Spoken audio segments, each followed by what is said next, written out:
that door? Yeah. Oh, so he's not there? I don't know. Oh, yeah. He's walking right past me right now. Dark blue suit inside. Just having on a very serious.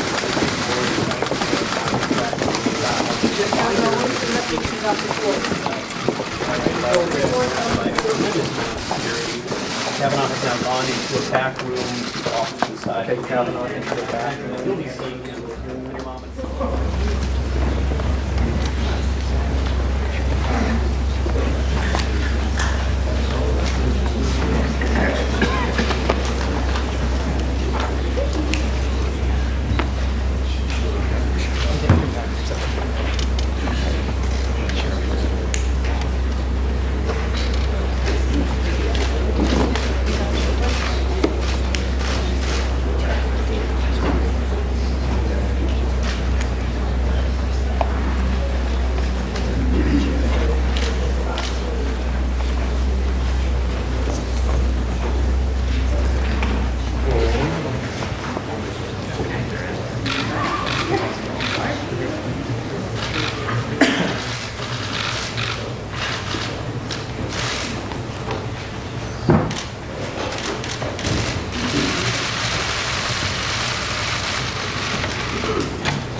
Judge Kavanaugh, we welcome you. Are you ready? I have something I want to clear up from the last meeting that doesn't affect you. So before I swear you, I would like to explain my response to Senator Kennedy right after the break. At that time, I entered into the record the statements of 3 witnesses Dr. Ford said were also at the party. These statements were provided to us under penalty of felony by lying to, if you lie to Congress. As soon as my team learned the names of these 3 potential witnesses, we immediately reached out to them requesting an interview. In response, all 3 submitted statements to us denying any knowledge of the gathering Dr. Ford described. If we had calls with them, we would have invited the minority to join. Every time that we've received any information regarding Judge Kavanaugh, we've sought to immediately follow through and investigate. The minority staff sat on Dr. Ford's letter for weeks, and staff told us that they believed it is, quote, highly inappropriate to have these follow-up calls before the FBI finishes its investigation, end quote, even though the FBI had completed its background information. When we followed up with Judge Kavanaugh after we received Dr. Ford's allegations, the ranking member staff didn't join us, even though these calls are usually done on a bipartisan basis. They joined other calls with the judge, but they didn't participate or ask any questions. Would you please rise, sir? Yes. Do you affirm that the testimony you're about to give before the committee will be the truth, the whole truth, and nothing but the truth, so help you God? I do. Yeah. And like we offered to Senator, or to Dr. Ford, you can take whatever time you want now for your opening statement. Then we'll go to questions. So proceed. Mr. Chairman, Ranking Member Feinstein, members of the committee, thank you for allowing me to make my statement. I wrote it myself yesterday afternoon and evening. No one has seen a draft or it except for one of my former law clerks. This is my statement. Less than 2 weeks ago, Dr. Ford publicly accused me of committing wrongdoing at an event more than 36 years ago when we were both in high school. I denied the allegation immediately, categorically, and unequivocally. All 4 people allegedly at the event, including Dr. Ford's longtime friend, Ms. Kaiser, have said they recall no such event.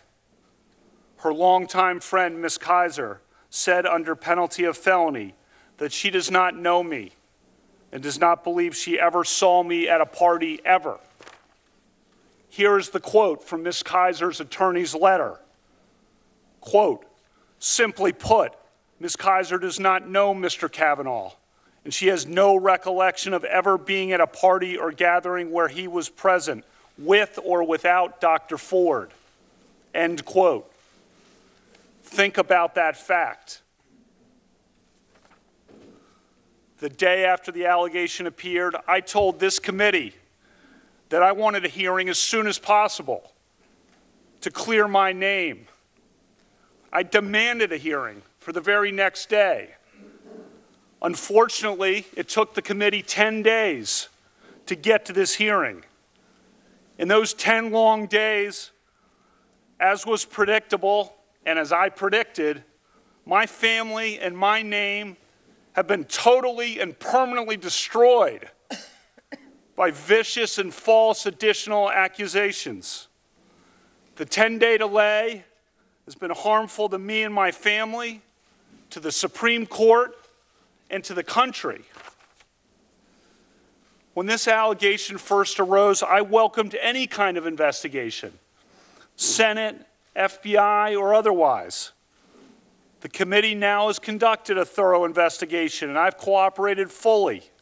I know that any kind of investigation, Senate, FBI, Montgomery County Police, whatever, will clear me. Listen to the people I know. Listen to the people who have known me my whole life. Listen to the people I've grown up with and worked with and played with and coached with and dated and taught and gone to games with and had beers with. And listen to the witnesses who allegedly were at this event 36 years ago. Listen to Ms. Kaiser. She does not know me. I was not at the party described by Dr. Ford. This confirmation process has become a national disgrace. The Constitution gives the Senate an important role in the confirmation process, but you have replaced advice and consent with search and destroy. Since my nomination in July, there's been a frenzy on the left to come up with something, anything, to block my confirmation. Shortly after I was nominated, the Democratic Senate leader said he would, quote, oppose me with everything he's got. A Democratic senator on this committee publicly referred to me as evil. Evil. Think about that word. And said that those who supported me were, quote, complicit in evil. Another Democratic senator on this committee said, quote, Judge Kavanaugh is your worst nightmare. A former head of the Democratic National Committee said, quote, Judge Kavanaugh will threaten the lives of millions of Americans for decades to come. I understand the passions of the moment, but I would say to those senators, your words have meaning. Millions of Americans listened carefully to you. Given comments like those, is it any surprise that people have been willing to do anything, to make any physical threat against my family, to send any violent email to my wife, to make any kind of allegation against me and against my friends, to blow me up and take me down? You sowed the wind. For decades to come, I fear that the whole country will reap the whirlwind. The behavior of several of the Democratic members of this committee at my hearing a few weeks ago was an embarrassment. But at least it was just a good old-fashioned attempt at borking. Those efforts didn't work. When I did at least okay enough at the hearings that it looked like I might actually get confirmed, a new tactic was needed. Some of you were lying in wait and had it ready. This first allegation was held in secret for weeks by a Democratic member of this committee and by staff. It would be needed only if you couldn't take me out on the merits. When it was needed, this allegation was unleashed and publicly deployed over Dr. Ford's wishes. And then, as no doubt was expected, if not planned, came a long series of false last-minute smears designed to scare me and drive me out of the process before any hearing occurred. Crazy stuff. Gangs, illegitimate children, fights on boats in Rhode Island. All nonsense, reported breathlessly and often uncritically by the media. This has destroyed my family and my good name. A good name built up through decades of very hard work and public service at the highest levels of the American government. This whole 2-week effort has been a calculated and orchestrated political hit, fueled with apparent pent-up anger about President Trump and the 2016 election, fear that has been unfairly stoked about my judicial record, revenge on behalf of the Clintons, and millions of dollars in money from outside left-wing opposition groups. This is a circus. The consequences will extend long past my nomination. The consequences will be with us for decades. This grotesque and coordinated character assassination will dissuade competent and good people of all political persuasions from serving our country. And as we all know, in the United States political system of the early 2000s, what goes around comes around. I am an optimistic guy. I always try to be on the sunrise side of the mountain, to be optimistic about the day that is coming. But today, I have to say that I fear for the future. Last time I was here, I told this committee that a federal judge must be independent, not swayed by public or political pressure. I said I was such a judge, and I am. I will not be intimidated into withdrawing from this process. You've tried hard. You've given it your all. No one can question your effort. But your coordinated and well-funded effort to destroy my good name and destroy my family will not drive me out. The vile threats of violence against my family will not drive me out. You may defeat me in the final vote, but you'll never get me to quit. Never. I'm here today to tell the truth. I've never sexually assaulted anyone. Not in high school, not in college, not ever. Sexual assault is horrific. One of my closest friends to this day is a woman who was sexually abused and who in the 1990s, when we were in our 30s, confided in me about the abuse and sought my advice. I was one of the only people she consulted. Allegations of sexual assault must always be taken seriously, always. Those who make allegations always deserve to be heard. At the same time, the person who is the subject of the allegations also deserves to be heard. Due process is a foundation of the American rule of law. Due process means listening to both sides.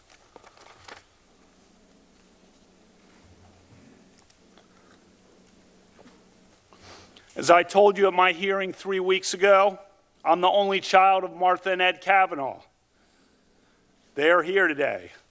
When I was 10, my mom went to law school, and as a lawyer, she worked hard and overcame barriers, including the workplace sexual harassment that so many women faced at the time and still face today. She became a trailblazer, one of Maryland's earliest women prosecutors and trial judges. She and my dad taught me the importance of equality and respect for all people, and she inspired me to be a lawyer and a judge. Last time I was here, I told you that when my mom was a prosecutor and I was in high school, she used to practice her closing arguments at the dining room table on my dad and me. As I told you, her trademark line was, "Use your common sense. What rings true? What rings false?" Her trademark line is a good reminder as we sit here today, some 36 years after the alleged event occurred, when there is no corroboration, and indeed it is refuted by the people allegedly there. After I have been in the public arena for 26 years without even a hint, a whiff of an allegation like this, and when my nomination to the Supreme Court was just about to be voted on at a time when I'm called evil by a Democratic member of this committee, while Democratic opponents of my nomination say people will die if I am confirmed. This onslaught of last-minute allegations does not ring true. I'm not questioning that Dr. Ford may have been sexually assaulted by some person in some place at some time. But I have never done this to her or to anyone. That's not who I am. It is not who I was. I am innocent of this charge. I intend no ill will to Dr. Ford and her family. The other night, Ashley and my daughter Liza said their prayers, and little Liza, all of 10 years old,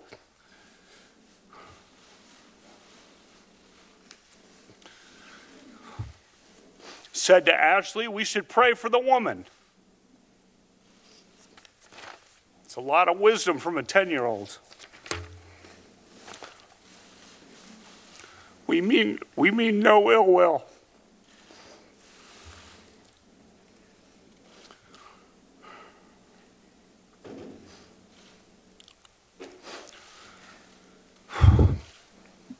First, let's start with my career.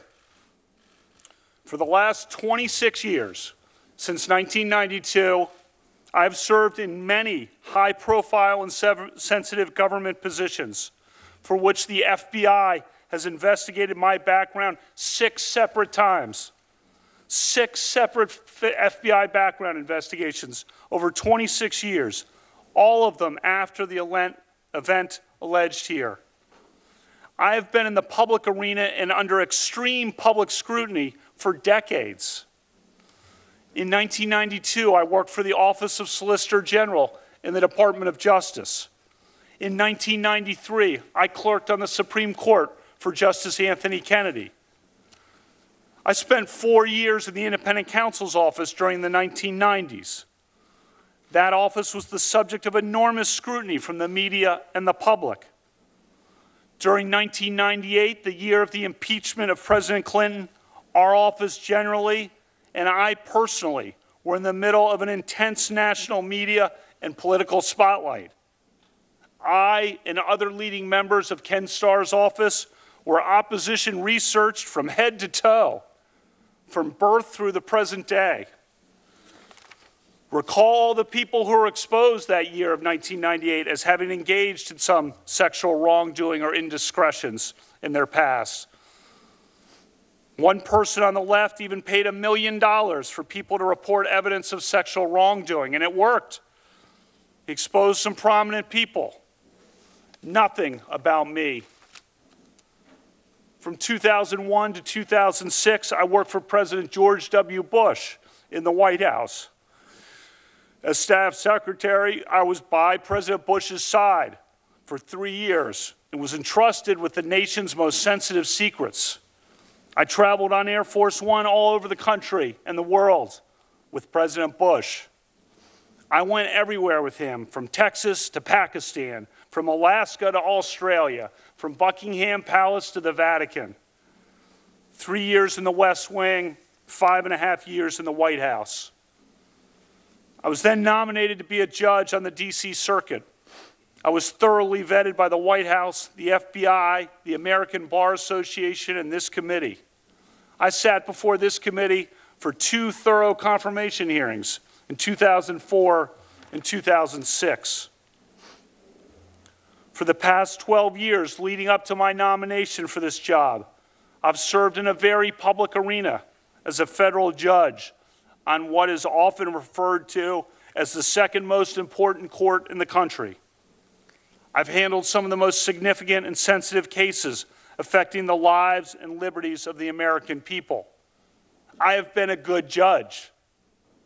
And for this nomination, another FBI background investigation, another American Bar Association investigation, 31 hours of hearings, 65 senator meetings, 1,200 written questions, more than all previous Supreme Court nominees combined. Throughout that entire time, throughout my 53 years and 7 months on this earth until last week, no one ever accused me of any kind of sexual misconduct. No one, ever. A lifetime of public service and a lifetime of high-profile public service at the highest levels of American government, and never a hint of anything of this kind. And that's because nothing of this kind ever happened.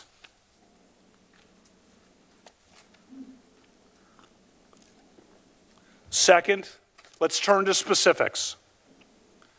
I categorically and unequivocally deny the allegation against me by Dr. Ford. I never had any sexual or physical encounter of any kind with Dr. Ford. I never attended a gathering like the one Dr. Ford describes in her allegation. I've never sexually assaulted Dr. Ford or anyone. Again, I am not questioning that Dr. Ford may have been sexually assaulted by some person in some place at some time. But I've never done that to her or to anyone. Dr. Ford's allegation stems from a party that she alleges occurred during the summer of 1982, 36 years ago. I was 17 years old between my junior and senior years of high school at Georgetown Prep, a rigorous all-boys Catholic Jesuit high school in Rockville, Maryland. When my friends and I spent time together at parties on weekends, it was usually with friends from nearby Catholic all-girls high schools, Stone Ridge, Holy Child, Visitation, Immaculata, Holy Cross. Dr. Ford did not attend one of those schools. She attended an independent private school named Holton Arms, and she was a year behind me. She and I did not travel in the same social circles. It is possible that we met at some point at some events, although I do not recall that. To repeat, all of the people identified by Dr. Ford as being present at the party have said they do not remember any such party ever happening. Importantly, her friend, Ms. Kaiser, has not only denied knowledge of the party, Ms. Kaiser said under penalty of felony, she does not know me, does not recall ever being at a party with me ever. And my 2 male friends who were allegedly there, who knew me well, have told this committee under penalty of felony that they do not recall any such party and that I never did or would do anything like this. Dr. Ford's allegation is not merely uncorroborated. It is refuted by the very people she says were there, including by a longtime friend of hers. Refuted. Third, Dr. Ford has said that this event occurred at a house near Columbia Country Club, which is at the corner of Connecticut Avenue and East-West Highway in Chevy Chase, Maryland. In her letter to Senator Feinstein, she said that there were 4 other people at the house. But none of those people, nor I, lived near Columbia Country Club. As of the summer of 1982, Dr. Ford was 15 and could not drive yet, and she did not live near Columbia Country Club.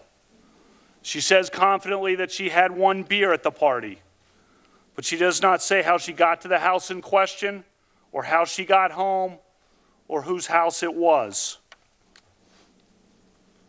Fourth, I've submitted to this committee detailed calendars recording my activities in the summer of 1982. Why did I keep calendars? My dad started keeping detailed calendars of his life in 1978.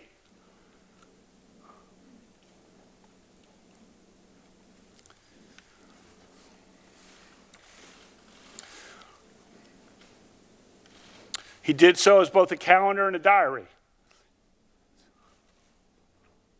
He's a very organized guy, to put it mildly.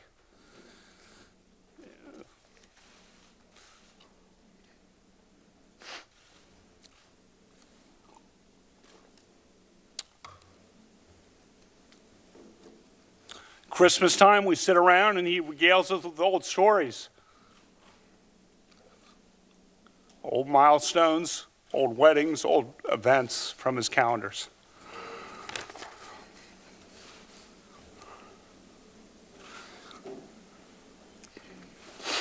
In ninth grade,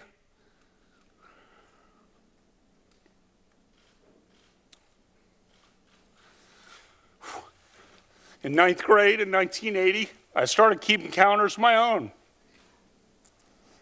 For me also, it's both a calendar and a diary. I've kept such calendars, diaries for the last 38 years. Mine are not as good as my dad's in some years. And when I was a kid, the calendars are about what you would expect from a kid. Some goofy parts, some embarrassing parts. But I did have the summer of 1982 documented pretty well. The event described by Dr. Ford presumably happened on a weekend, because I believe everyone worked and had jobs in the summers. And in any event, a drunken early evening event of the kind she describes presumably happened on a weekend. If it was a weekend, my calendars show that I was out of town almost every weekend night before football training camp started in late August. The only weekend nights that I was in D.C. were Friday, June 4, when I was with my dad at a pro golf tournament.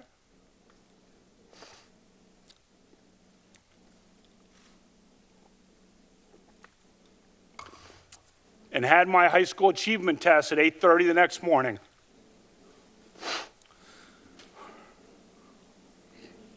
I also was in D.C. on Saturday night, August 7th, but I was at a small gathering at Becky's house in Rockville with Matt, Denise, Lori, and Jenny. Their names are all listed on my calendar. I won't use their last names here. And then on the weekend of August 20 to 22nd, I was staying at the Garretts with Pat and Chris as we did final preparations for football training camp that began on Sunday the 22nd. As the calendars confirm, that weekend before a brutal football training camp schedule was no time for parties. So let me emphasize this point. If the party described by Dr. Ford happened in the summer of 1982 on a weekend night, my calendar shows all but definitively that I was not there. During the weekdays in the summer of 1982, as you can see, I was out of town for 2 weeks of the summer for a trip to the beach with friends and at the legendary 5-star basketball camp in Honesdale, Pennsylvania.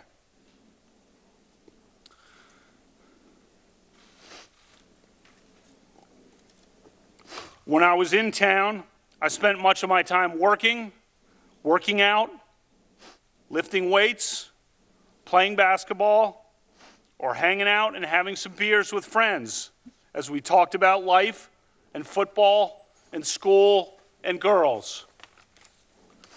Some have noticed that I didn't have church on Sundays on my calendars. I also didn't list brushing my teeth. And for me, going to church on Sundays was like brushing my teeth. automatic, still is. In the summer of 1981, I had worked construction. In the summer of 1982, my job was cutting lawns. I had my own business of sorts. You see some specifics about the lawn cutting listed on the August calendar page. When I had to time the last lawn cuttings of the summer of various lawns before football training camp. I played in a lot of summer league basketball games for the Georgetown prep team at night at Blair High School in Silver Spring. Many nights I worked out with other guys at Tobin's house.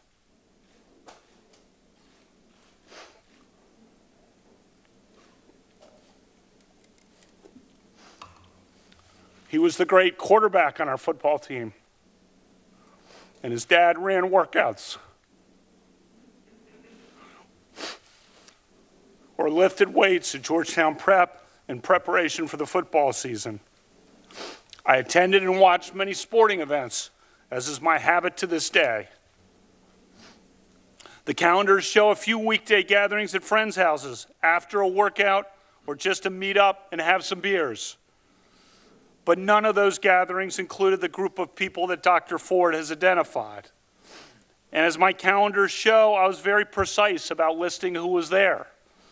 Very precise.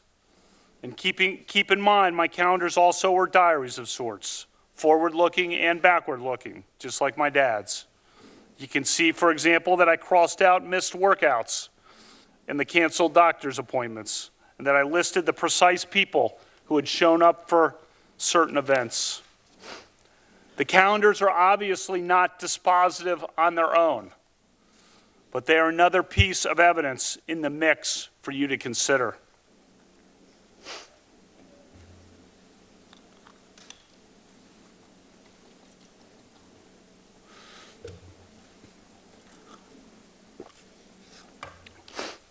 Fifth, Dr. Ford's allegation is radically inconsistent with my record and my character from my youth to the present day. As students at an all-boys Catholic Jesuit school, many of us became friends and remain friends to this day with students at local Catholic all-girls schools. One feature of my life that has remained true to the present day is that I've always had a lot of close female friends. I'm not talking about girlfriends. I'm talking about friends who are women.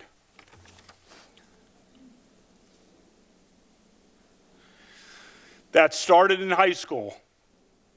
Maybe it was because I'm an only child and had no sisters. But anyway, we had no social media or text or email, and we talked on the phone. I remember talking almost every night, it seemed, to my friends Amy or Julie.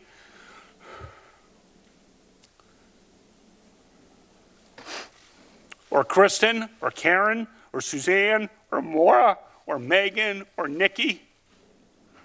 The list goes on. Friends for a lifetime, built on a foundation of talking through school and life starting at age 14. Several of those great women are in the seats right behind me today. My friends and I sometimes got together and had parties on weekends. The drinking age was 18 in Maryland for most of my time in high school and was 18 in D.C. for all of my time in high school. I drank beer with my friends. Almost everyone did. Sometimes I had too many beers. Sometimes others did. I liked beer. I still like beer. But I did not drink beer to the point of blacking out, and I never sexually assaulted anyone.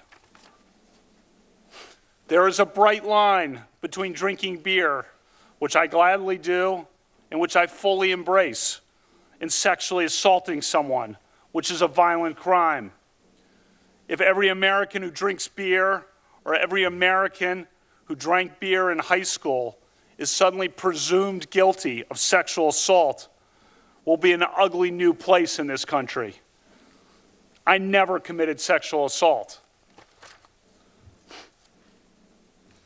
As high school students, we sometimes did goofy or stupid things. I doubt we are alone in looking back at high school and cringing at some things. For one thing, our yearbook was a disaster. I think some editors and students wanted the yearbook to be some combination of Animal House, Caddyshack, and Fast Times at Ridgemont High, which were all recent movies at that time. Many of us went along in the yearbook to the point of absurdity. This past week, my friends and I have cringed.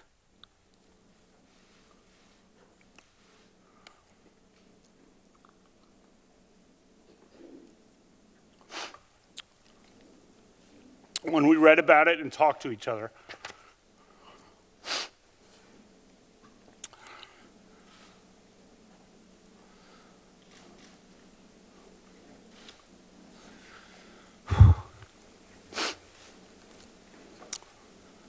One thing in particular we're sad about.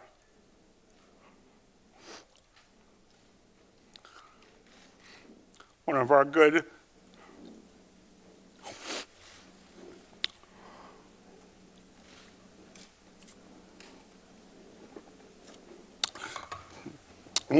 female friends who we would admire and went to dances with had her name used on the yearbook page with the term alumnus. That yearbook reference was clumsily intended to show affection and that she was one of us. But in this circus, the media has interpreted the term as related to sex. It was not related to sex. As the woman herself noted to the media on the record, she and I never had any sexual interaction at all. I'm so sorry to her for that yearbook reference.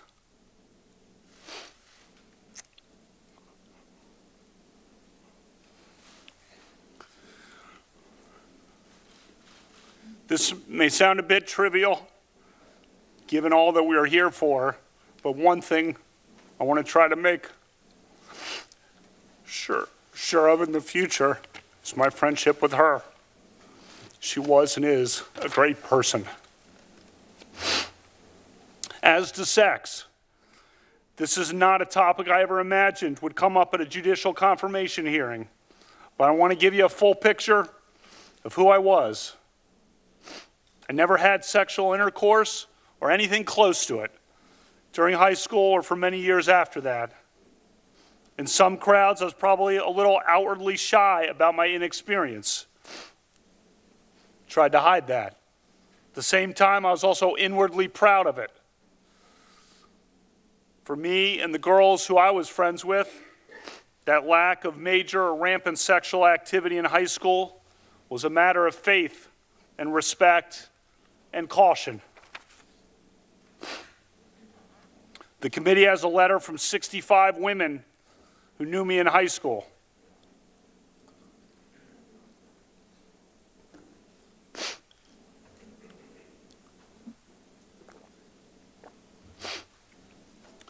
They said that I always treated them with dignity and respect.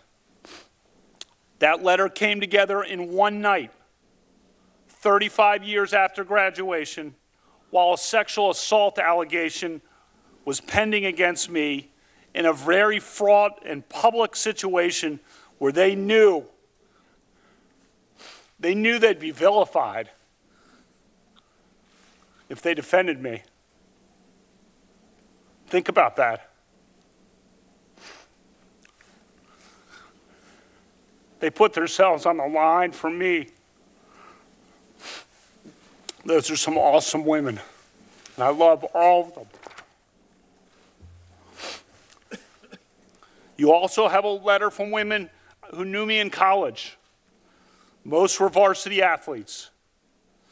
And they described that I treated them as friends and equals and supported them in their sports at a time when women's sports was emerging in the wake of Title IX. I thank all of them for all of their texts and their emails and their support. One of those women friends from college, a self-described liberal and feminist, sent me a text last night that said, quote, "Deep breaths. You're a good man, a good man, a good man." A text yesterday from another of those women friends from college said, quote, "Brett, be strong, pulling for you to my core." A third text yesterday from yet another of those women I'm friends with from college said, "I'm holding you in the light of God."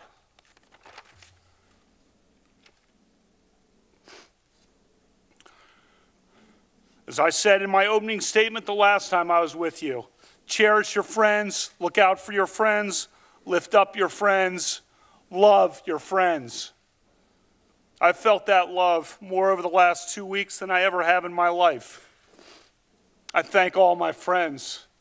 I love all my friends.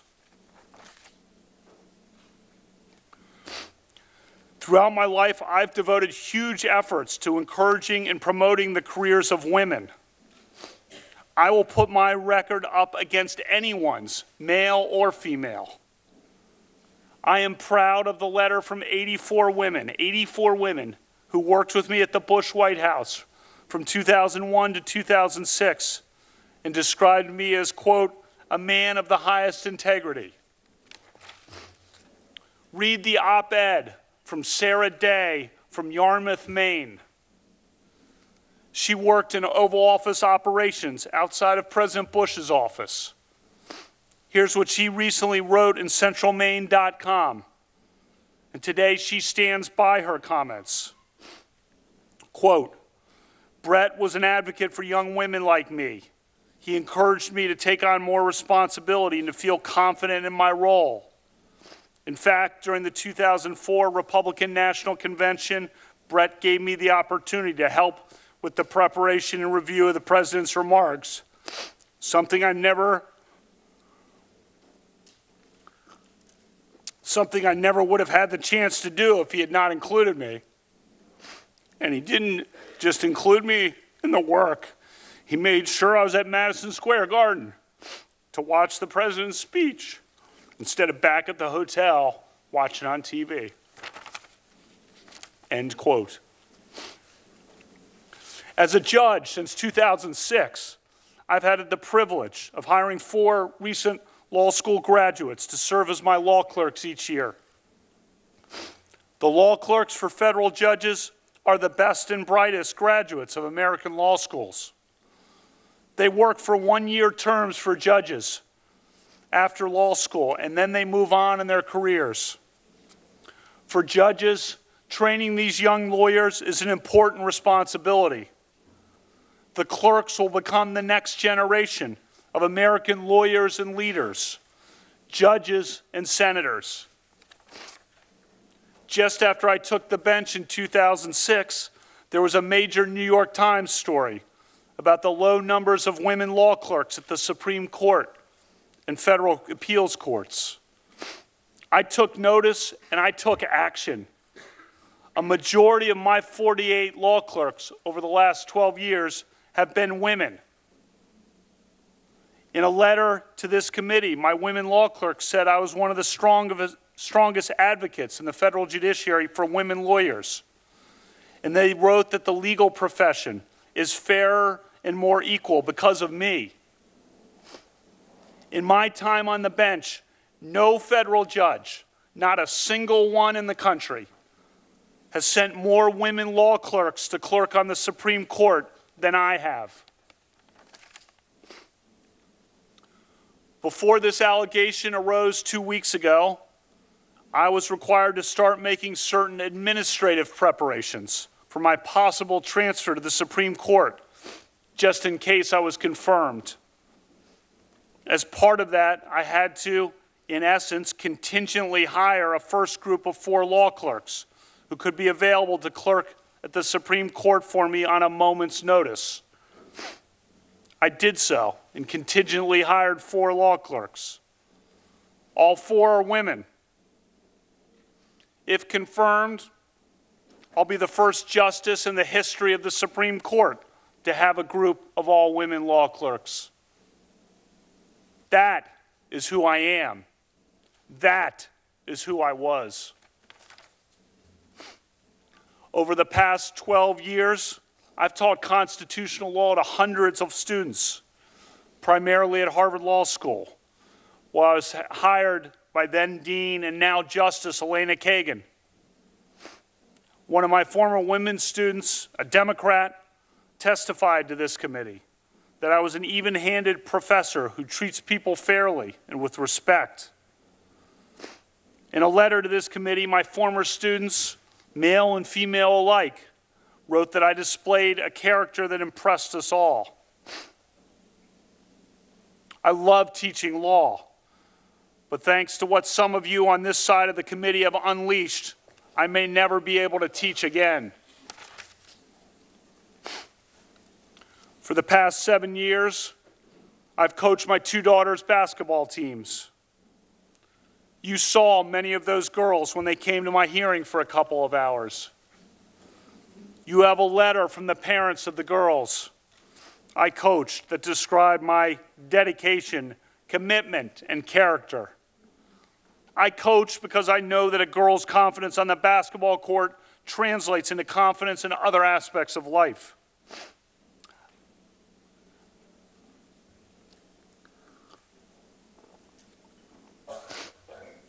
I love coaching more than anything I've ever done in my whole life.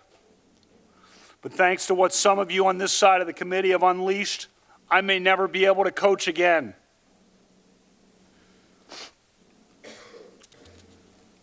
I've been a judge for 12 years.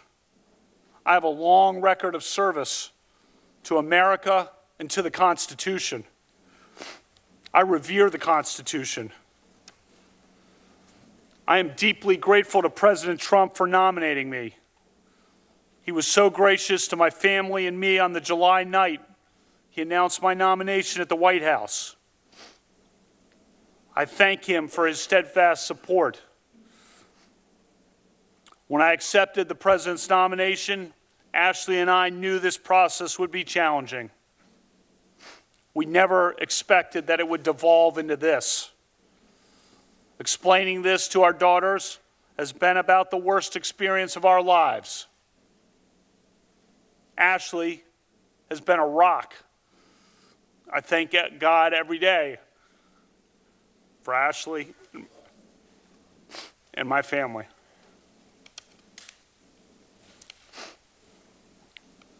We live in a country devoted to due process and the rule of law. That means taking allegations seriously. But if the mere allegation, the mere assertion of an allegation, a refuted allegation from 36 years ago, is enough to destroy a person's life and career, we will have abandoned the basic principles of fairness and due process that define our legal system and our country. I ask you to judge me by the standard that you would want applied to your father, your husband, your brother, or your son.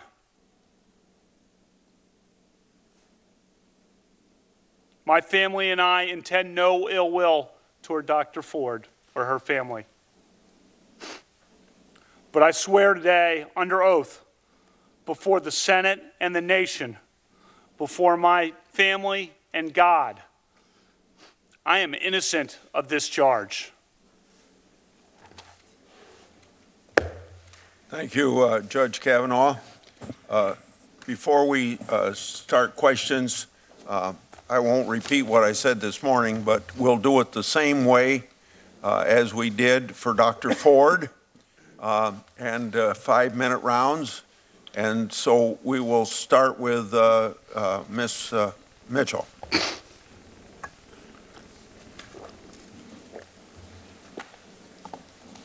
Good afternoon, Judge Kavanaugh. We have not met. My name is Rachel Mitchell. I'd like to go over a couple of guidelines for our question and answer session today. If I ask a question... Yeah, I'm ready. Okay. If I ask a question that you do not understand, please ask me to clarify it or ask it in a different way. I may ask a question where I incorporate some information you've already provided. If I get it wrong, please correct me. I'm not going to ask you to guess. If you do estimate, please let me know you're estimating. Now, I want to make sure that all of the committee members have gotten a copy of the definition of sexual behavior. Yes, at least I have one. Okay? We all do. And you have that as well, Judge Kavanaugh? Yeah. Okay. First of all, have you been given or reviewed a copy of the questions that I will be asking you? No. Has anyone told you the questions that I will be asking you? No. I want you to take a moment to review the definition that's before you of sexual behavior.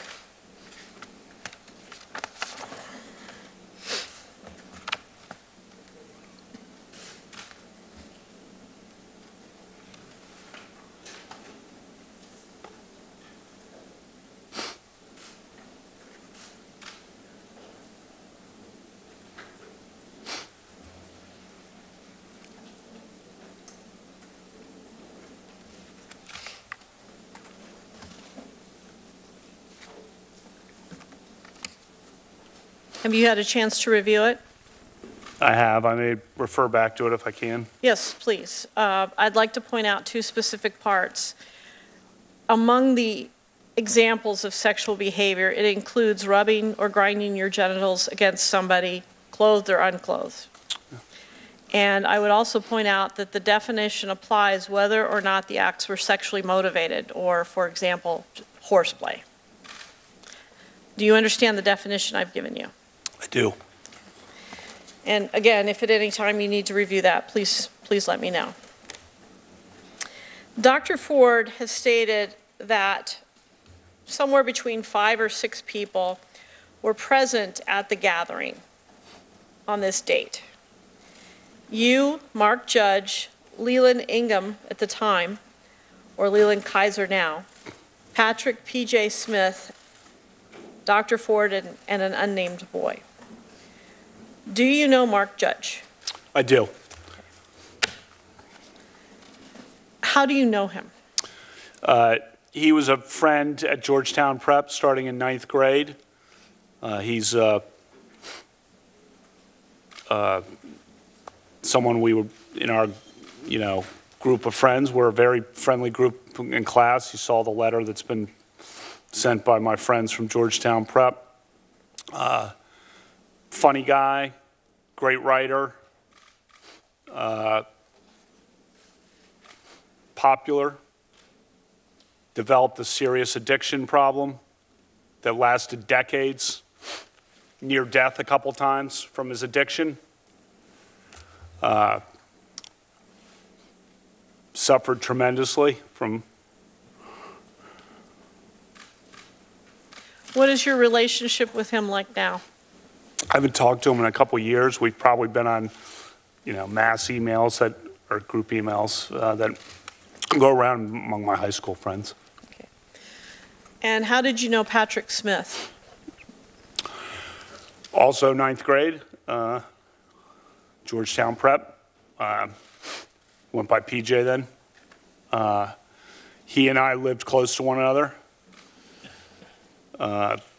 Played football together. He was defensive tackle. I was the cornerback, wide receiver. We carpooled to school along with D. Davis every year, the three of us, for 2 years. I didn't have a car, so one of the two of them would drive every day, and I'd be in the, they'd pick me up. What's your relationship like with him now? He lives in the area. I see him once in a while. I haven't seen him since this thing. Do you know Leland Ingham or Leland Kaiser? I know of her, and it's possible I, met her in high school at some point at some event. Yeah, I know her. I know of her, and again, I don't want to rule out having crossed paths with her in high school. Similar to your statements about knowing Dr. Ford? Correct. Senator Feinstein.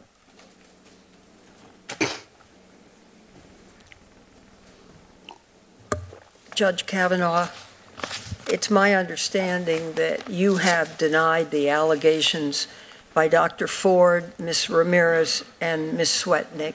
Is that correct? Yes. All three of these women have asked the FBI to investigate their claims. I listened carefully to what you said. Your concern is evident and clear. And if you're very confident of your position, and you appear to be, why aren't you also asking the FBI to investigate these claims?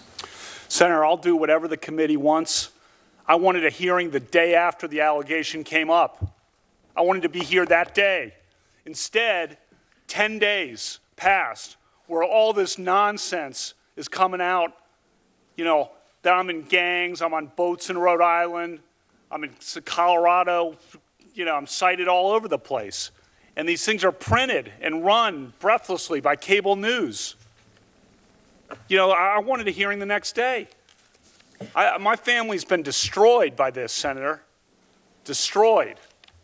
And whoever wants, you know, whatever the committee decides, you know, I'm all in immediately. I'm all in immediately. Yeah. And the terrible and hard part of this is when we get an allegation, we're not in a position to prove it or disprove it. Therefore, we have to depend on some outside authority for it. And it just seemed to me then when these allegations came forward that you would want the FBI to investigate those claims and clear it up once and for all. Senator, the committee investigates. It's not for me to say how to do it, but just so you know, the FBI doesn't reach a conclusion. They would give you a couple 302s that just tell you what we said. So I'm here. I wanted to be here. I wanted to be here the next day. It's an outrage that I was not allowed to come and immediately defend my name and say, I didn't do this and give you all this evidence. I'm not even in D.C. on the weekends in the summer of 1982. This happened on a weekday? Well, when I'm not at a Blair High School for a summer league game? I'm not at Tobin's house working? I'm not at a movie with Suzanne? You know, I wanted to be here right away. Well, the difficult thing is that these hearings are set and set by the majority, but I'm talking about getting the evidence and having the evidence looked at, and I don't understand. You know, we hear from the witnesses. But the FBI isn't interviewing them and isn't giving us any facts. So all we have. You're interviewing me. You're interviewing me. You're doing it, Senator. I'm sorry to interrupt, but you're doing it. There's no conclusions reached. And what you're saying, if I understand it, is that the allegations by Dr. Ford, Ms. Ramirez, and Ms. Swetnick are wrong. Yeah, that is emphatically what I'm saying. Emphatically. The Swetnick thing is a joke. That is a farce. Would you like to say more about it? No. Okay. That's it. Thank you, Mr. Chairman. Ms. Mitchell. Okay. Dr. Ford has described you as being intoxicated at a party. Did you consume alcohol during your high school years? Yes, we drank beer. My friends and I, the boys and girls, yes, we drank beer. I liked beer, still like beer. We drank beer. The drinking age, as I noted, was 18, so the seniors were legal. Senior year in high school, people were legal to drink. And we drank beer. And I said sometimes probably had too many beers, and sometimes other people had too many beers. We drank beer. We liked beer. What do you consider to be too many beers? I don't know. You know, whatever the chart says on your blood alcohol chart. When you talked to Fox News the other night, you said that there were times in high school when people might have had too many beers on occasion. Does that include you? Sure. Okay. Have you ever passed out from drinking? Passed out would be no, but I've gone to sleep, but I've never blacked out. That's the allegation, and that's wrong. So let's talk about your time in high school. In high school, after drinking, did you ever wake up in a different location than you remembered passing out or going to sleep? No, no, Did you ever wake up with your clothes in a different condition or fewer clothes on than you remembered when you went to sleep or passed out? no, yeah, no, Did you ever tell, did anyone ever tell you about something that happened in your presence that you didn't remember and during a time that you had been drinking? no. We drank beer, and so did I think the vast majority of people our age at the time. But in any event, we drank beer and still do. So whatever, yeah. During the time in high school when you would be drinking, did anyone ever tell you about something that you did not remember? No. Dr. Ford described a small gathering of people at a suburban Maryland home in the summer of 1982. She said that Mark Judge, P.J. Smith, and Leland Ingham also were present, as well as an unknown male, and that the people were drinking to varying degrees. Were you ever at a gathering that fits that description? No, as I've said in my opening statement. Dr. Ford described an incident where she was alone in a room with you and Mark Judge. Have you ever been alone in a room with Dr. Ford and Mark Judge? No.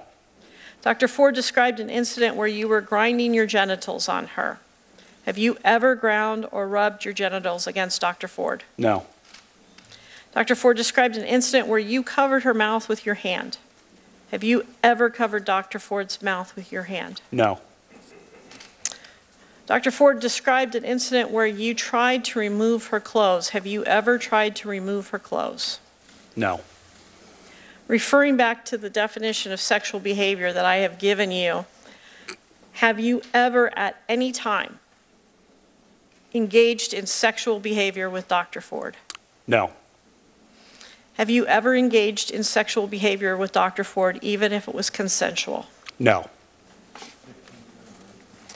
I want to talk about your calendars. You submitted to the committee copies of the handwritten calendars that you've talked about for the months of May, June, July, and August of 1982. Do you have them in front of you? I do. Did you create these calendars in the sense of all the handwriting that's on them? Yes. Okay. Is it exclusively your handwriting? Yes. When did you make these entries? In 1982. Has anything been changed for those since 1982? No.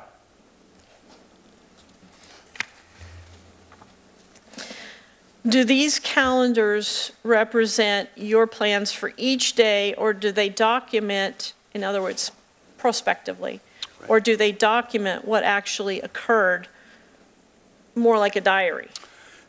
They're both forward-looking and backward-looking, as you can tell by looking at them, because I cross out certain doctor's appointments that didn't happen, or one night where I was supposed to lift weights, I crossed that out because I obviously didn't make it that night. So you can see things that I didn't do crossed out in retrospect. And also when I list the specific people who I was with, that is likely backward-looking. You explained that you kept these calendars because your father started keeping them in 1978, I believe you said. Mm-hmm. That's why you kept them. In other words, you wrote on them, but why did you keep them up until this time? Well, he's kept them too since 1978, so he's a good role model. Ms. Mitchell, you'll have to stop. Oh, I'm sorry. Judge Kavanaugh has asked for a break, so we'll take a 15-minute break.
I did it once too. All you gotta do is text me. I'll wait for you. I'm probably not gonna do it.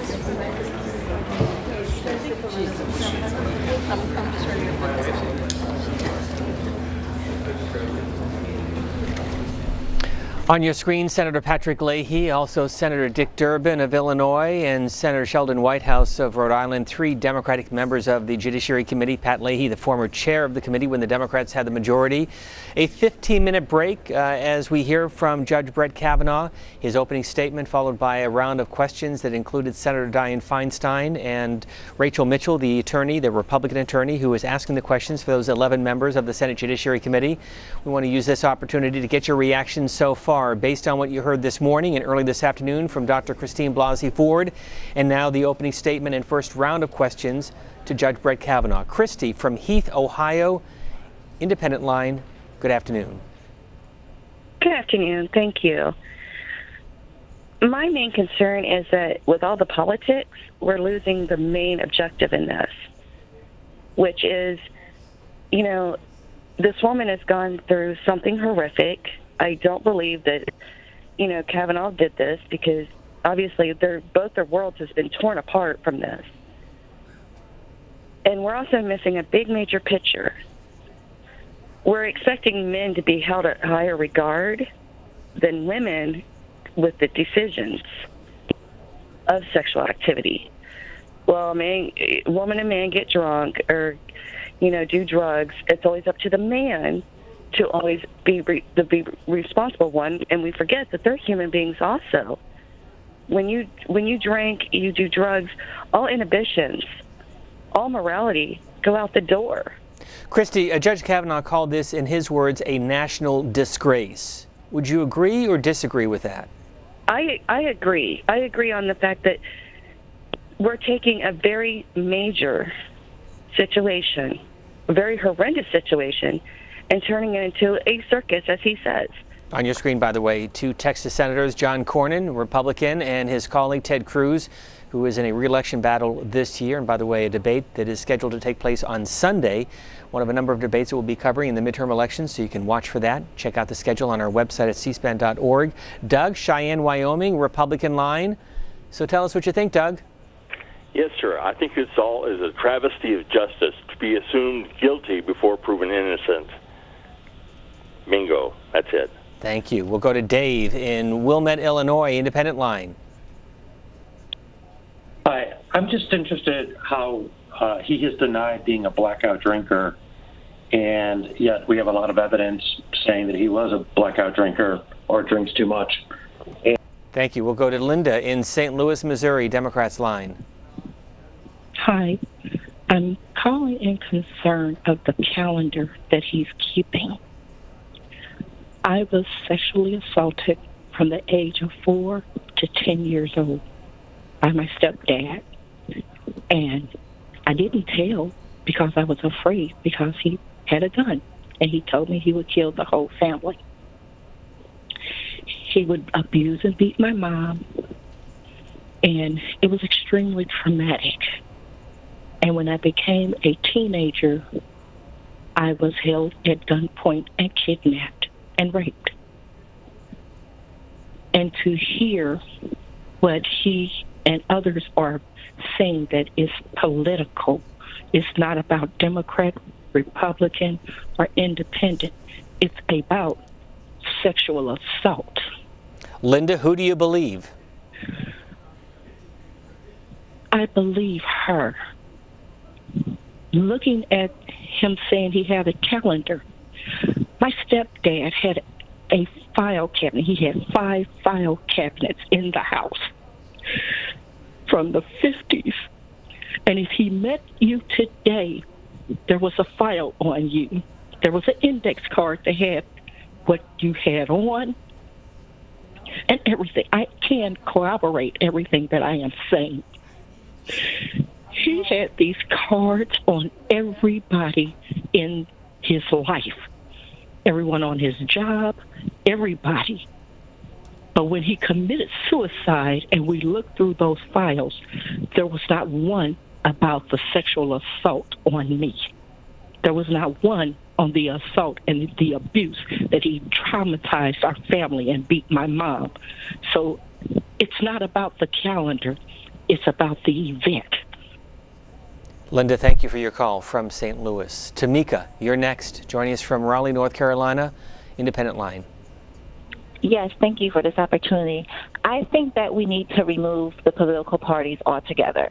In the state that we're in, with women's rights being so tried, as a father, I think he should have withdrew his nomination, being that if he did not want his family to be dragged through, as he just mentioned, with these tears that I do not feel were sincere at all.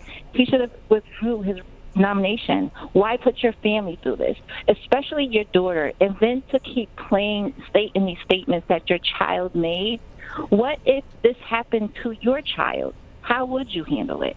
Would you say, if it was 30 years down the line, that it was a lie? Or would you believe her? Because I do believe Dr. Ford. I don't believe any woman would make something like this up. I do believe you will suppress it until it comes to the point where you need to bring it to the light.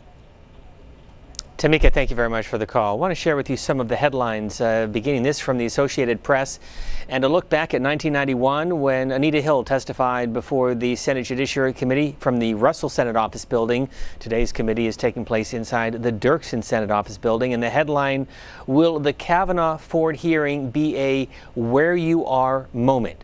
That from the Associated Press. Also, this headline from USA Today, a defiant and tearful Brett Kavanaugh says he is innocent. You'll never get me to quit. That quote from the judge. After the Ford testifies she was sexually assaulted, Kavanaugh responds with anger and emotion. That's the headline from the LA Times. And finally, from the Des Moines Register, the hometown newspaper for the chair of the Senate Judiciary Committee, that same headline that we saw from USA Today, a defiant and tearful Brett Kavanaugh. You'll never get me to quit. Back to your phone calls. Odie is next. Auburn, Alabama, Republican line. Good afternoon. Hi, thank you for taking my call. Listen, I feel for Ms. Ford, and I don't doubt that something happened to her. But the bottom line here, it has nothing to do with the Democrats wanting to get to the truth, or else Senator Feinstein wouldn't have kept the letter. She could have gone into confidential committee and shared it. The bottom line is here that the Democrats are still mad about Merrick Garland. They're doubly mad about Hillary losing the election. And then they're triply mad because Trump won. So now their only card is to smear this man, and only because he is appointed by President Trump. I think it's appalling the way the Democratic senators are behaving. It's unbecoming to them. And I just, if they wanted an investigation, she should have shared the letter, called for a meeting with the whole committee, the Judiciary Committee, and they could have gone ahead and scheduled, but not dropped this after the hearings were completed and they were about to vote on Judge Kavanaugh. I just think it's just horrible. I don't doubt that she went through a trauma, but also I find it difficult to believe that you wait 36 years and all of a sudden you have an epiphany moment and it all comes back. I don't buy it. Odie, thank you for the call. Let's go next to Laura in Hope, Rhode Island, Democrats line. Hi, my name is Laura. I'm actually calling about the Supreme Court itself rather than the hearing that we're having. And I just want to point out that Justice Thomas, after his hearing, was appointed to the court in 1991. Since that time, there have been very many significant court decisions on which the conservative majority or minority had a voice, but none of those decisions or dissents were written by Justice Thomas. He has been marginalized on the court because neither Chief Justice Rehnquist nor Chief Justice Roberts have assigned him any of the significant cases.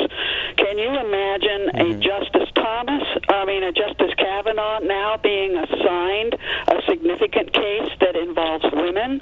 I cannot see it happening, regardless of the truth or falsity of the claims alleged against him. Thank you. Let me just point out this is Judge Kavanaugh's mother and father walking into the hearing room. Just want to point that out. Please go ahead, Laura. Hello? Yeah, no, I just wanted to jump in to point out what we were looking at. That was Brett Kavanaugh's mother and father. Let me just share another headline. This is from CBS News. South Carolina Senator Lindsey Graham, Republican, telling Democrats, quote, "You better watch out for your nominees if Brett Kavanaugh fails to be confirmed." That from CBSNews.com. Let's go on the Republican line. Sheila joining us from North Carolina. Good afternoon.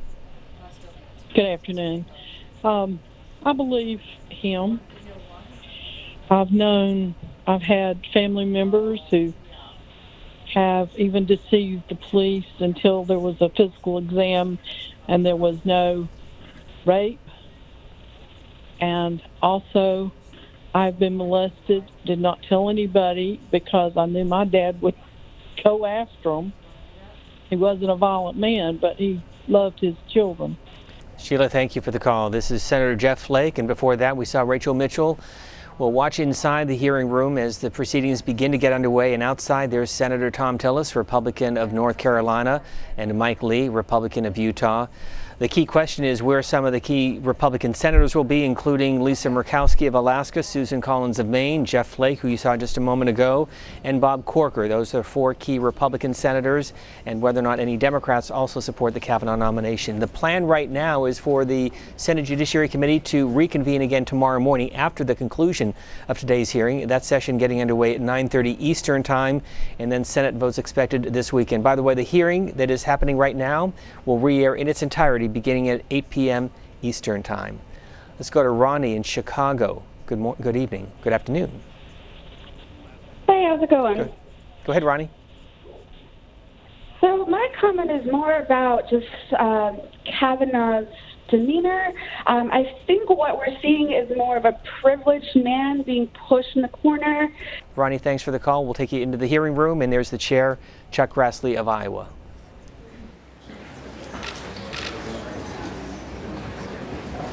Thank you, sir.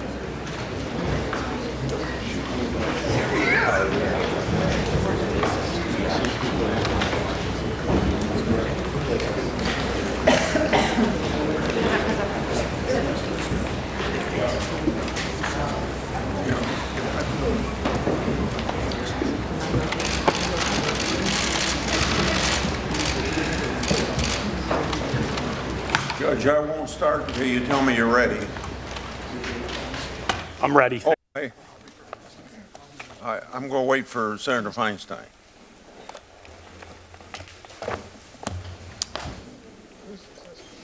Or do you want me to go ahead with you without Feinstein? No, wait for her. I was waiting for you. I hope I showed up.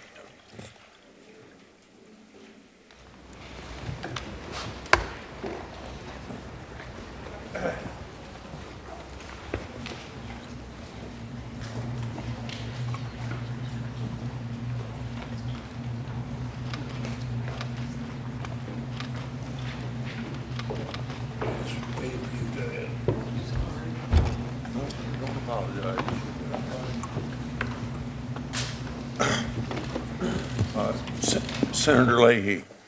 Thank you, Mr. Chairman. Judge, you said before, and again today, that Mark Judge was a close friend of yours in high school. Now, Dr. Ford, as you know, has said that he was in the room when she was attacked. She also says you were, too. Unfortunately, the FBI has never interviewed him. We've not been able to have his attendance here. The chairman refuses to call him. If she's saying Mark Judge was in the room then he should be in the room here today. Would you want him called as a witness? Senator, this allegation came into the committee. Oh, no, I'm just asking the question. Would you want him to be here as a witness? He's already provided sworn testimony to the committee. This allegation's been hidden by the committee, by members of the committee. It has not been investigated by the FBI. The committee has refused to allow it to be. It was dropped on me. It was sprung. It was not investigated by the FBI, and he has not been called where he might be under oath. Should have been handled in the due course, Senator, when he came in. I would disagree with that. I've been on this committee 44 years, both Republicans and Democrats. I've never seen somebody that critical and not allowed to be here to called to be testified or an FBI background. But let me he's provided sworn testimony, and Senator, let me finish. The allegation came in weeks ago, and nothing was done with it by the ranking member, and then it sprung on me. Judge Kavanaugh, I've heard your line, and you stated it over and over again, and I have that well in mind. But let me ask you this: he authored a book titled "Wasted: Tales of a Gen X Drunk." He references a Kavanaugh vomiting in someone's car during beach week and then passing out. Is that you that he's talking about? Senator, Mark Judge was... To your knowledge, is that you that he's talking about? I'll explain if you let me. Proceed, please. Mark Judge was a friend of ours in high school who developed a very serious drinking problem, an addiction problem that lasted decades and was very difficult for him to escape from. And he nearly died. And then he had leukemia as well on top of it. Now, as part of his therapy, or part of his coming to grips with sobriety, he wrote a book that is a fictionalized book and an account. I think he picked out names of friends of ours to throw them in as kind of close to what for characters in the book. So we can sit here. We don't know whether that's you or not. We can sit here and make fun of some guy who has an addiction. I'm not making I don't think fun that of really anybody, is Judge really Kavanaugh, good. I'm trying to get a straight answer from you under oath. Are you Bart Kavanaugh that he's referring to? Yes or no? You'd have to ask him. Well, I agree with you there, and that's why I wish that the chairman had him here under oath. Now, you talked about your yearbook. In your yearbook, you talked about drinking and sexual exploits, did you not? Senator, let me take a step back and explain high school. I was number one in the class. freshman. And I thought only no. I thought only the Senate. You got this up. I'm gonna talk about my high school. No. I'm gonna let him talk. answer. I'm gonna talk about my high school record. If you're gonna sit here and mock me. I think we were all very fair to Dr. Ford. Shouldn't we be just as fair to Judge Kavanaugh? I busted my butt in academics. I always tried to do the best I could. So I recall I finished one in the class, first and freshman and junior year, right up at the top with Steve Clark and Eddie Ayala. We were always kind of in the mix. I played sports. I was captain of the varsity basketball team. I was wide receiver and defensive back on the football team. I ran track in the spring of '82 to try to get faster. I did my service projects at the school, which involved going to the soup kitchen downtown, let me finish, and going to tutor intellectually disabled kids at the Rockville Library. Went to church, and yes, we got together with our friends. Does this reflect what you are? Does this yearbook reflect your focus on academics and your respect for women? That's easy, yes or no. You don't have to filibuster the answer. Does it reflect your focus on I already academics? said the yearbook in my opening statement. The yearbook was obviously... Just wait a minute. He's asked the question. I'll give you time to answer it. The yearbook, as I said in my opening statement, was something where the students and editors made a decision to treat some of it as farce and some of it as exaggeration, some of it celebrating things that don't reflect the things that were really the central part of our school. Yes, we went to parties, though. Yes, of course, we went to parties, and the yearbook page describes that and kind of makes fun of it. And as a, if we want to sit here and talk about whether a Supreme Court nomination should be based on a high school yearbook page, I think that's taken us to a new level of absurdity. So, Ms. Mitchell. Well, we got a filibuster, but not a single answer. Ms. Mitchell. Judge, do you still have your calendars there? I do. I would like you to look at the July 1st entry.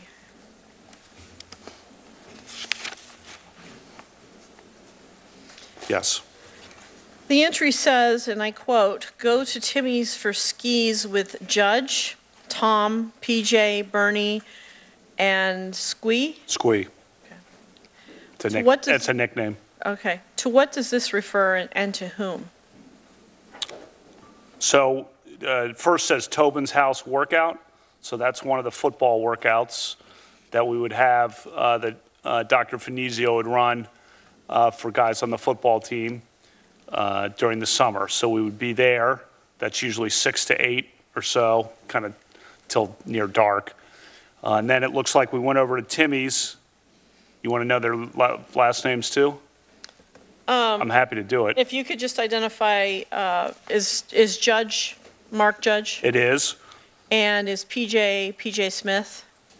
It is. So it's Tim Gaudette, Mark Judge, Tom Kane, PJ Smith, Bernie McCarthy, Chris Garrett. Chris Garrett is Squee? He is. Did you, in your calendar, routinely document social gatherings like house parties or gatherings of friends in your calendar? Yes, it certainly appears that way. That's what I was doing in the summer of 1982, and you can see that reflected on several of the entries. If a gathering like Dr. Ford has described had occurred, would you have documented that? Yes, because I documented everything, those kinds of events, even small get-togethers. August 7th is another good example where I documented a small get-together that summer. So, yes. August 7th. Could you read that? I think that's go to Becky's, Matt, Denise, Lori, Jenny. Have you reviewed every entry that is in these calendars of May, June, July, and August of 1982? I have. Is there anything that could even remotely fit what we're talking about in terms of Dr. Ford's allegations? No. As a lawyer and a judge, we've talked about the FBI. Are you aware that this type of offense would actually be investigated by local police?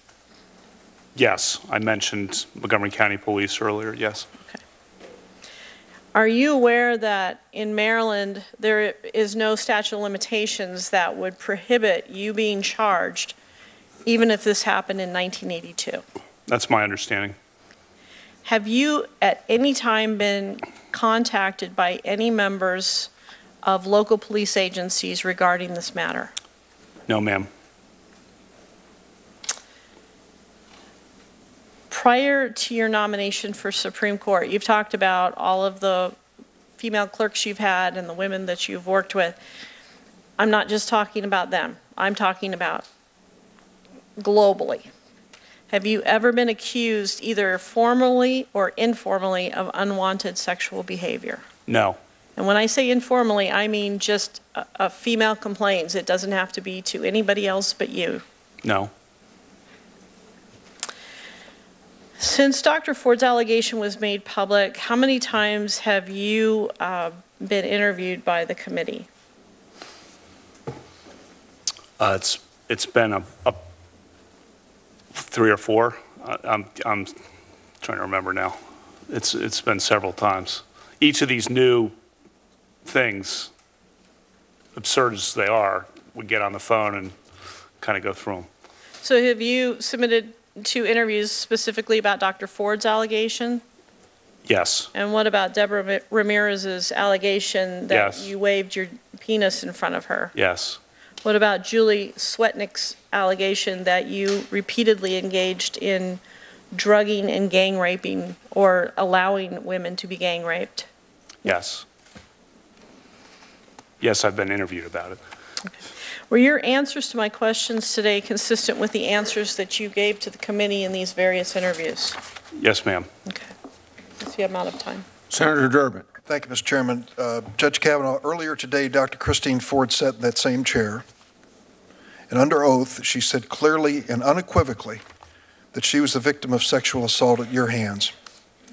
She answered our questions directly, and she didn't flinch at the prospect of submitting herself to an FBI investigation of these charges. We know, and I'm sure she's been advised by her attorneys, that a person lying to the FBI can face criminal prosecution. You have clearly and unequivocally denied that you assaulted Dr. Ford. With that statement, you must believe that there is no credible evidence or any credible witness that could prove otherwise.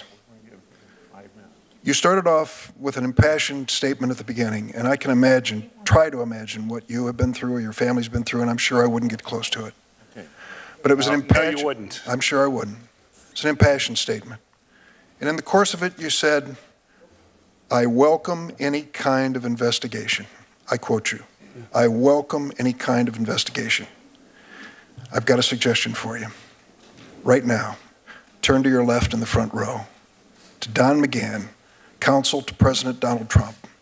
Ask him to suspend this hearing and nomination process until the FBI completes its investigation of the charges made by Dr. Ford and others and goes to bring the witnesses forward and provides that information to this hearing. I'm sure that the chairman at that point will understand that that is a reasonable request to finally put to rest these charges if they are false or to prove them if they are not. You spent 2 years in the White House office that approved judicial nominees. You turned to the FBI over and over and over again for their work. Let's bring them in here and now. Turn to Don McGahn and tell him it's time to get this done. An FBI investigation is the only way to answer some of these questions. Stop the clock. This committee is running this hearing, not the White House, not Don McGahn, not even you as a nominee. We are here today because Dr. Ford asked for an opportunity here. I know you did too as well. In fact, maybe even before she did. We're here because people wanted to be heard from charges that they all thought were unfair, or activities like sexual assault was unfair. So I want to assure Senator Durbin regardless of what you say to Senator Don McGahn, we're not suspending this hearing. Proceed to answer the question, or whatever, or if the gentleman... I'll just say this. If you, Judge Kavanaugh, turn to Don McGahn and to this committee and say, for the sake of my reputation, my family name, and to get to the bottom of the truth of this, I am not going to be an obstacle to an FBI investigation, I would hope that all the members of the committee would join me in saying we're going to abide by your wishes and we will have that investigation. I welcome whatever the committee wants to do because I'm telling the truth. I want to know what you want to do. I'm telling the truth. I want to know what you want to do, Judge. I'm innocent. I'm innocent of this charge. Then you're prepared for an FBI investigation? They don't reach conclusions. You reach the conclusions, No, Senator. but they do investigate questions. I'm innocent. And you can't have it both ways, Judge. You can't say here at the beginning, I wanted a hearing moment, Look, I welcome any kind of investigation. This thing was sprung on me. This thing was sprung at the last minute after being held by staff. You know, Judge, and I called for a hearing immediately. If there is no truth to her charges, the FBI investigation will show that. Are you afraid that they might not? Come on, say with. The FBI does not reach. That's a phony question because the FBI doesn't reach conclusions. They just provide the 302s. With 302s, so I can explain to people who don't know what that is. They just go and do what you're doing, ask questions, and then type up a report. They don't reach the bottom line conclusion. This morning, I asked Dr. Ford. I asked her about this incident where she ran into Mark Judge at a Safeway, and she said, "Sure, I remember. 6 or 8 weeks after this occurrence." Well, someone at the Washington Post went in and took a look at Mr. Judge's book and has been able to, the run that he wrote about his addiction and his alcoholism. And they have narrowed it down what they think was a period of time, 6 or 8 weeks after the event. And he would have been working at the Safeway at that point. So the point I'm getting to is we at least can connect some dots here and get some information. Why would you resist that kind of investigation? Why would you resist that kind of investigation? Sir, I wanted the hearing last week. I'm asking about the FBI investigation. The committee figures out how to ask the questions. I'll do whatever. I've been on the phone multiple times with committee counsel. I'll talk to... Judge Kavanaugh, will you support an FBI investigation right now? I will do whatever the committee wants to... Personally, do you think that's the best thing for us to do?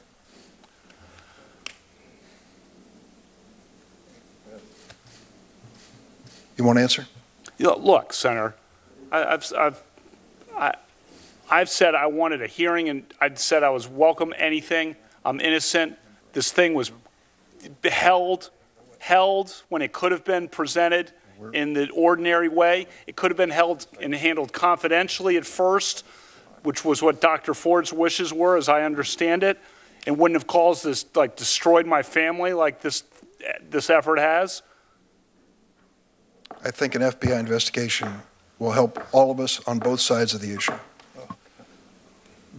Senator Graham asked for the floor, but before he does, it seems to me that if you want to know something, you got the witness right here to ask him. And secondly, if you want an FBI report, you can ask for it yourself. I've asked for FBI reports in the past, in the 38 years I've been in the Senate. Senator Graham. Are you aware that at 9:23 on the night of July the 9th, the day you were nominated to the Supreme Court by President Trump, Senator Schumer said, 23 minutes after your nomination, "I will oppose Judge Kavanaugh's nomination with everything I have. I have a bipartisan, and I hope a bipartisan majority will do the same. The stakes are simply too high for anything less." Well, if you weren't aware of it, you are now. Did you meet with Senator Dianne Feinstein on August 20th? I did meet with Senator Feinstein. Did you know that her staff had already recommended a lawyer to Dr. Ford? I did not know that. Did you know that her and her staff had this allegations for over 20 days? I did not know that at the time. If you wanted an FBI investigation, you could have come to us. What you want to do is destroy this guy's life, hold this seat open, and hope you win in 2020. You've said that, not me. You've got nothing to apologize for. When you see Sotomayor and Kagan, tell them that Lindsay said hello, because I voted for them. I would never do to them what you've done to this guy. This is the most unethical sham since I've been in politics. And if you really wanted to know the truth, you sure as hell wouldn't have done what you've done to this guy. Are you a gang rapist? No. I cannot imagine what you and your family have gone through. Boy, y'all want power. God, I hope you never get it. I hope the American people can see through this sham, that you knew about it and you held it. You had no intention of protecting Dr. Ford. None. She's as much of a victim as you are. God, I hate to say it because these have been my friends. But let me tell you, when it comes to this, you're looking for a fair process. You came to the wrong town at the wrong time, my friend. Do you consider this a job interview? The advice and consent role is like a job You interview. consider that you've been through a job interview. I've been through a process of advice and consent under the Constitution. Which Would you say you've been through hell? I've been through hell and then some. This is not a job interview. Yeah. This is hell. This is going to destroy the ability of good people to come forward because of this crap. Your high school yearbook. You have interacted with professional women all your life, not one accusation. You're supposed to be Bill Cosby when you're a junior and senior in high school. And all of a sudden you got over it. It's been my understanding that if you drug women and rape them for 2 years in high school, you probably don't stop. Here's my understanding. If you lived a good life, people would recognize it, like the American Bar Association has the gold standard. His integrity is absolutely unquestioned. He is the very circumspect in his personal conduct, harbors no biases or prejudices. He's entirely ethical, is a really decent person. He is warm, friendly, unassuming. He's the nicest person. The ABA. The one thing I can tell you, you should be proud of. Ashley, you should be proud of this, that you raised a daughter who had the good character to pray for Dr. Ford. To my Republican colleagues, if you vote no, you're legitimizing the most despicable thing I have seen in my time in politics. You want this seat? I hope you never get it. I hope you're on the Supreme Court. That's exactly where you should be. And I hope that the American people will see through this charade. And I wish you well, and I intend to vote for you, and I hope everybody who's fair-minded will. Senator Whitehouse. Should we let things settle a little bit after that? If you want to, we'll take a 60-second break. No, I'm good. Okay, go ahead. I'm good. One of the reasons, Mr. Kavanaugh, that we are looking at the yearbook is that it is relatively consistent in time with the events at issue here. And because it appears to be your words, is it in fact your words on your yearbook page? We submitted things to the editors, and I believe they took them. I don't know if they changed things or not, but you're not aware of any changes, as far as you know. I'm not aware one way or the other, but I'm not going to sit here and contest that. Have at it if you want to go through my yearbook. Yeah, I'm actually interested. You know, lawyers should be working off of common terms and understand the words that we're using. I think that's a pretty basic principle among lawyers. Wouldn't you agree? It is. If you're worried about my yearbook, have at it, Senator. Let's look at Beach Week Ralph Club biggest contributor. What does the word Ralph mean in that? That probably refers to throwing up. I'm known to have a weak stomach, and I always have. In fact, the last time I was here, you asked me about having ketchup on spaghetti. I always have had a weak stomach. I don't know that I asked about ketchup on spaghetti, but you didn't. Someone did. Okay. And this is well known. Anyone who's known me, like a lot of these people behind me, have known me my whole life, know you know, I got a weak stomach, whether it's with beer or with spicy food or anything. So the vomiting that you reference in the Ralph Club reference related to the consumption of alcohol? Senator, I was the top of my class academically, busted my butt in school, captain of the varsity basketball team, got into Yale College. When I got into Yale College, got into Yale Law School, worked my tail off. And did the word, Ralph, you used in your yearbook I already relate to answered the alcohol? question. If you're, Did it relate to alcohol? I like You beer. haven't answered that. I like beer. I don't know if you do. Okay. Do you like beer, Senator, or not? What do you like to drink? Next one is, Senator, what do you like to drink? Judge, have you, I don't know if it's buffed or boofed. How do you pronounce that? That refers to flatulence. We were 16. Okay. And so when your friend Mark Judge said put the same thing in his yearbook page back to you, he had the same meaning. It was flatulence.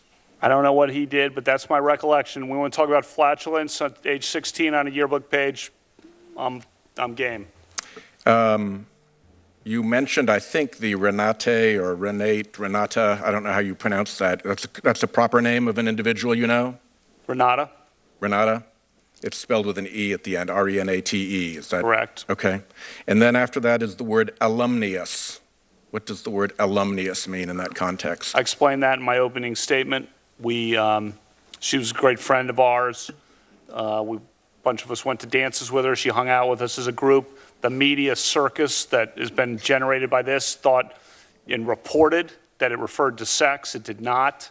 Never had any, as she herself said on the record, any kind of sexual interaction with her. And I'm sorry how that's been misinterpreted, and sorry about that, as I explained in my opening statement, because she's a good person. And to have her name dragged through this hearing is a joke and really an embarrassment. Devil's Triangle? Drinking game. How's it played? 3 glasses in a triangle. And? You ever played quarters? No. Okay, it's a quarters game. Ann Doherty's? As you can tell from my calendar, she had a party on the 4th of July in the beach in Delaware. And there are like 1, 2, 3, 4, 5, 6, 7 F's in front of the 4th of July. What does that signify, if anything? One of our friends, Squee, when he said the F word, starting at a young age, had kind of a wind-up to the F word. Kind of a and then the word would come out. And when we were 15, we thought that was funny, and it became an inside joke for how he would say and I won't repeat it here, for the F word. Referring to Georgetown versus Louisville and... You want to name more on the Fs? No, Orioles versus Red Sox. In both, you respond, who won anyway, or who won that game anyway? Should we draw any conclusion that a loss of recollection associated with alcohol was involved in you not knowing who won the games that you attended? No. First of all, the Georgetown-Louisville was watching it on TV, a party. And that's not inconsistent with drinking and not remembering what happened. I'm aware.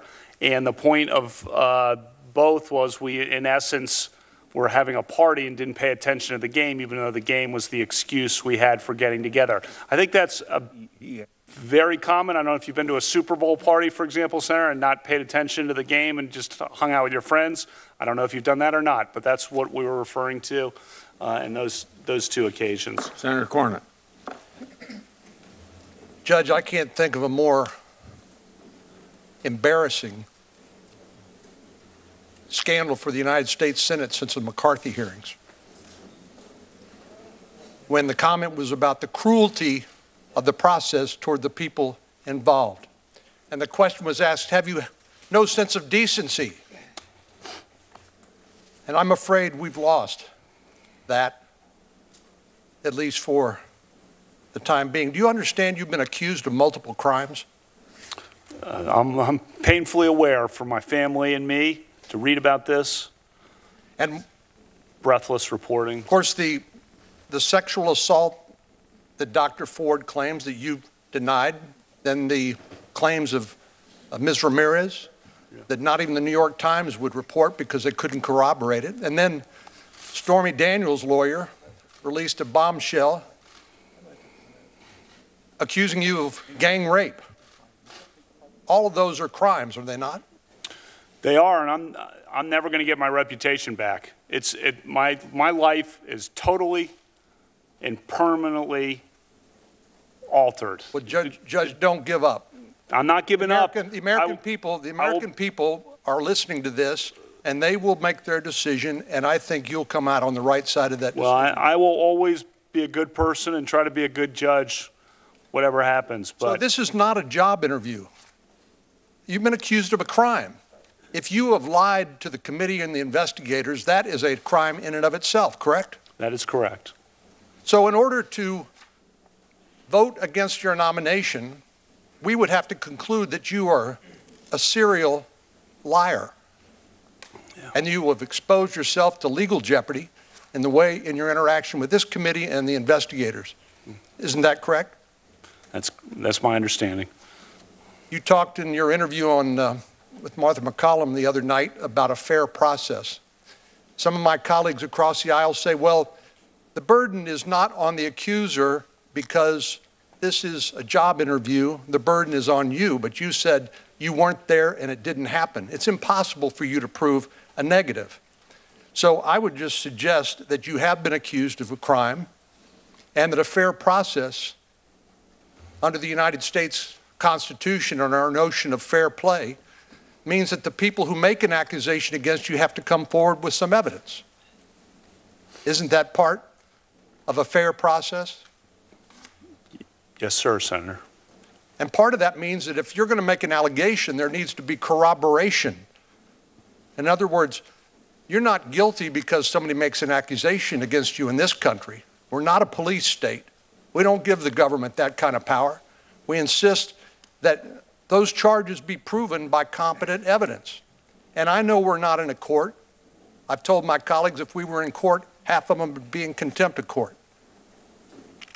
But you have been accused of a crime, and I believe fundamental notions of fair play and justice in our constitutional system require that if somebody's going to make that accusation against you, then they need to come forward with some corroboration, not just allegations. And you're right to be angry about the delays in your ability to come here and protect your good name, because in the interim, it just keeps getting worse. It's not Dr. Ford. It's this story that not even the New York Times would report, the allegation of Ms. Ramirez. And then Stormy Daniels' lawyer comes up with this incredible story accusing you of the most sordid and salacious conduct. It's outrageous, and you're right to be angry. But this is your chance to tell your story, and I hope you have a chance to tell us everything you want to tell us, but the burden is not on you to disprove the allegations made. The burden under our system, when you accuse somebody of criminal conduct, is on the person making the accusation. Now, I understand this isn't a trial, like I said, but I just wanted to make sure that we understood. It's hard to reconstruct what happened 36 years ago, and I appreciate what you said about Dr. Ford, that perhaps she has had an incident at some point in her life, and you are sympathetic to that. But your reputation is on the line, and I hope people understand the gravity of the charges made against you and what a fair process looks like. Senator Klobuchar. Thank you, Mr. Chairman. Judge, we're talking here about decency, and you understand we have this constitutional duty to advise and consent. And for me, when this evidence came forward, I decided that I needed to look at this, and I needed to find out about it, and I needed to ask you questions about it, as well as others that were involved. So again, I'm not going to take quite the same approach as my colleagues here and talk about Don McGahn or any of this. Why don't you just ask the president? Dr. Ford can't do this. We clearly haven't been able to do this. But just ask the president to reopen the FBI investigation. I think the committee is doing, you're doing the investigation. I'm here to answer your questions. Nope. And I should say one thing, Senator Klobuchar, which is I appreciate our meeting together, and I appreciate how you handled the prior hearing, and I have a lot of respect for you. Well, thank you. All of that aside, here's the thing.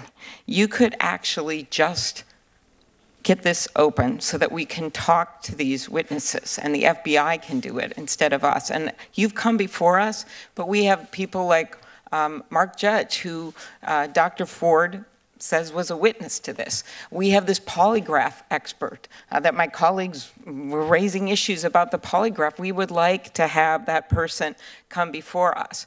And I just think if we could open this up. I don't mean to interrupt, but I guess I am. But Mark Judge has provided sworn statements saying this didn't happen and that I never did or would do. But we would like the FBI to be able to follow up and ask him questions. You know, we talked about past nomination processes, and you talked about those. And I note that President George Bush, in the Anita Hill Justice Thomas case, he opened up the FBI investigation and let questions being asked, and I think it was helpful for people. So was his decision reasonable?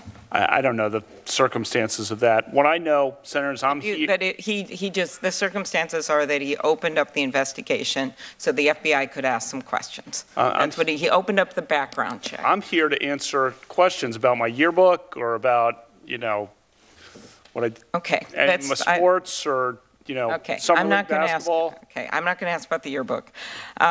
So most people have done some drinking in high school and college, and many people even struggle with alcoholism and binge drinking.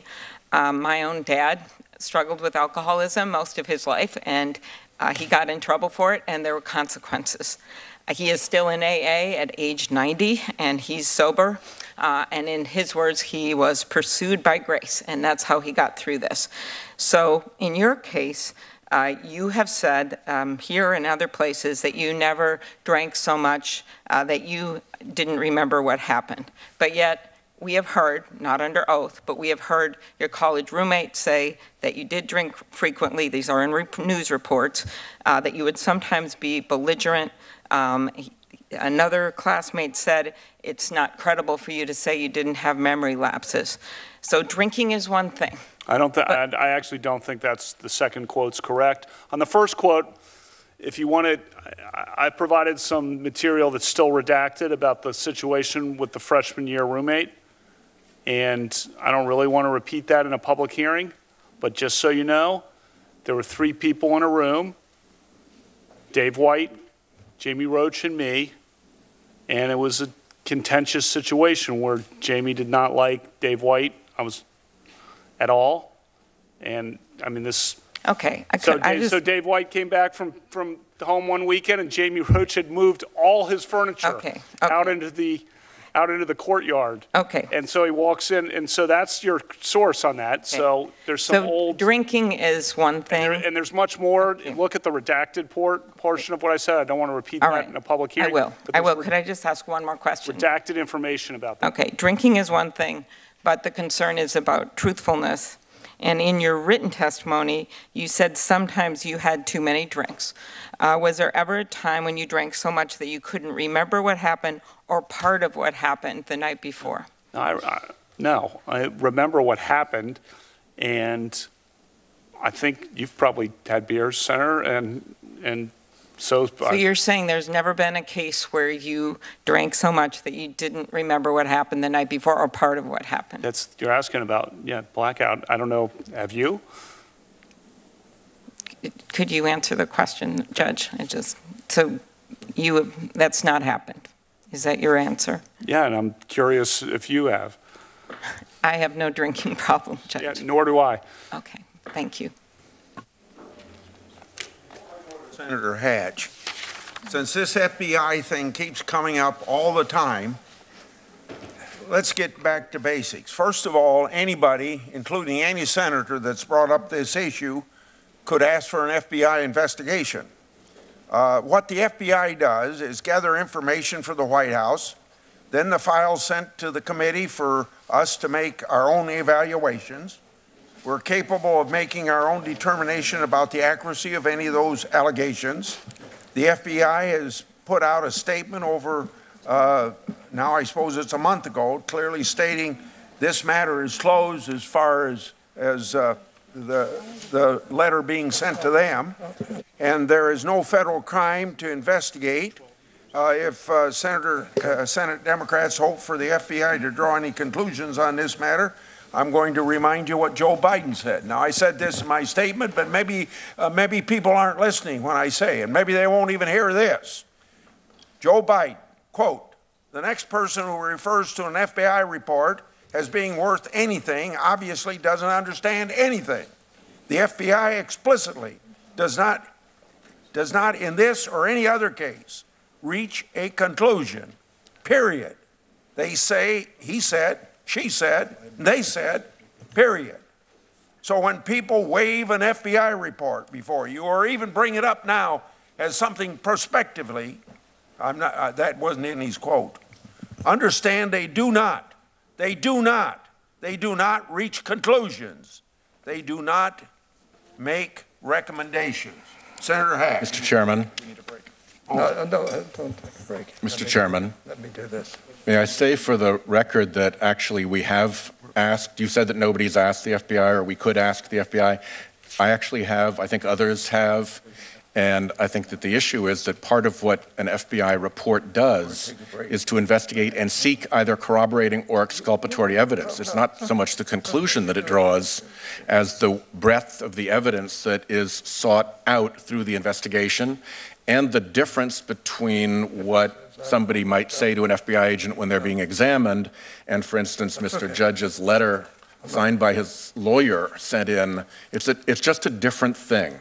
And I believe still that this is the first background investigation in the history of background investigations that hasn't been reopened when new credible derogatory information was raised about the subject, about the nominee. So I just didn't want to let the point you made stand without referencing what we had tried to do.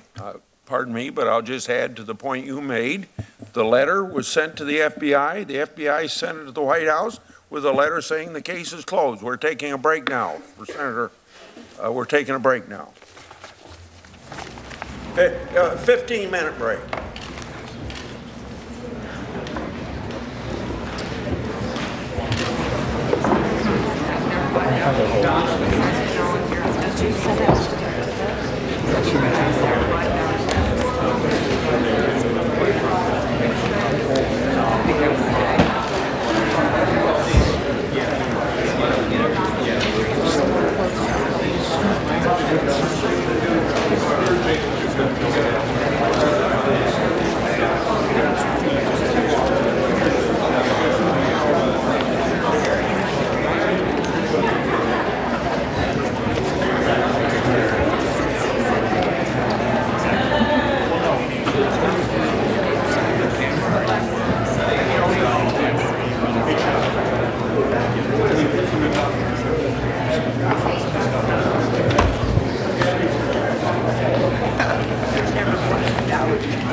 Engrave it. I